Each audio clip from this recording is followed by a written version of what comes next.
quick remark of what had happened in Lagos and to show 3-4 minutes of pictures of what we've seen. This stakeholder engagement could not have come at a better time than now, when we have serious issues confronting the existence of our people. Of course, issues around security, good governance, economy, social investment are on our front burner, and they are very important national discourse. The majority of the problem on ground were caused by good politicians.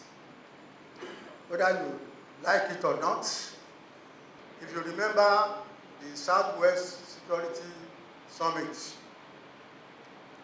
last year or early this year, my submission there is very clear, and I made it abundantly clear that all the Southwest governors come together, present your case to the head of state.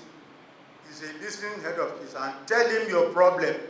Indeed, last Friday, this last Friday, Governor Sanwo-Olu was received in audience by His Excellency President Buhari at the State House in Abuja, where he presented a very graphic pictorial demonstration of the extent of the damage in Lagos metropolis and in the state, which he has just shown us right here.